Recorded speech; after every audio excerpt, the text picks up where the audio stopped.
Okay, this is problem 21-24, and it's the same, all the same assumptions as what was in 21-23, only now we're going to look at what the tax effect is, and the tax rate for this problem is 30%, okay, for all transactions that are affected by taxes. So in the first place, we've got an investment of $110,000, and the annual cash flow was $28,000, like of a reduction in expense, therefore an increase in revenue of $28,000 a year, which we would pay taxes on at 30%, so that we would take $8,400 off and then have an after-tax cash flow of $19,600. Okay, now we'd also have depreciation deduction of $11,000 times 30%, would mean that our taxes there that we would, or the tax shield from that, okay, sorry, would be $3,300. So when we put this into a, figure out the present value factors and everything, I've got the investment at times 0, so that's a negative $110,000, and then for years 1 through 10, we're going to get $19,600 benefit per year after tax, times 5.216 is $102,234. Okay, and then for the depreciation tax shield, the impact is $3,300 benefit from tax. So the present value of that at the same rate would be $17,213, and this is for the present value of an annuity of 1.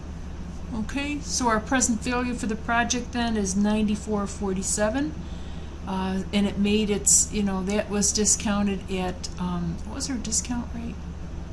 I forgot. The discount rate is I've got it right here.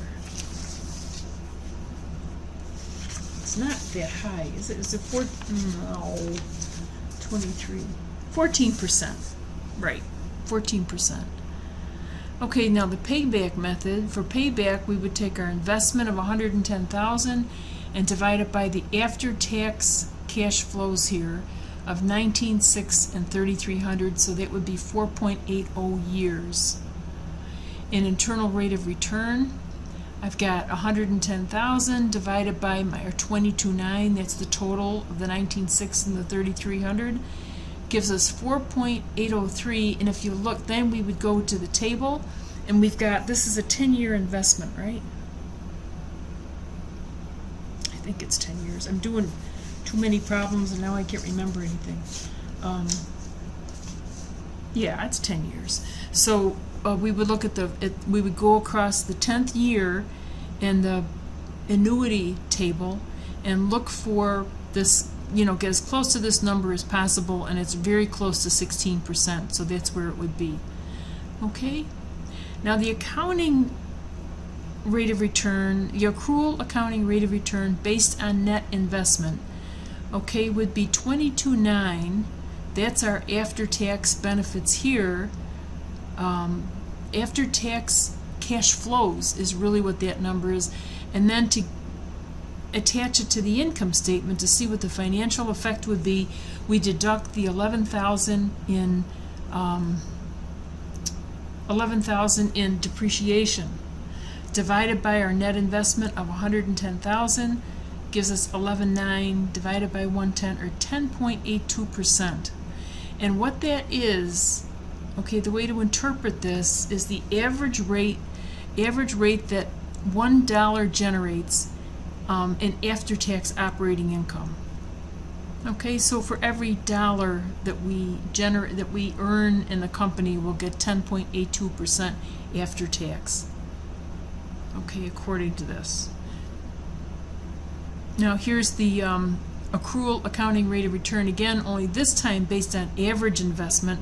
And you'll definitely see this, so it's not like this is a weird thing, but it is weird because we take $110,000 plus 0 divided by 2. So our average investment for the year is $55,000. Okay, normal, whatever, but 0 is really an unreasonable beginning number in my mind. So we take our 22.9 minus the 11,000 and divided by 55,000, that gives us 21.64%, just because the denominator is so much smaller. All right, so let's see, you can see how different these methods are. Net present value is really the best one to make decisions with. Okay, that and internal rate of return. And then buyback is another perspective of it, and this accounting rate of return is different. Okay, that's all you can say about it. And then then the question was, what if we would put some more money into it? What do they want to do? They want to add a $10,000 terminal disposal value. So what it would do on a net present value basis after tax would be 10,000 times 1 minus the tax rate times 0.270, and that is the rate of a lump sum annuity in 10 years at 14%. That's the factor, 0.270. So that would be worth $18.90 today. Okay, that's the after-tax present value of the disposal value. Now payback would have no change. Okay, because it's not discounted or anything.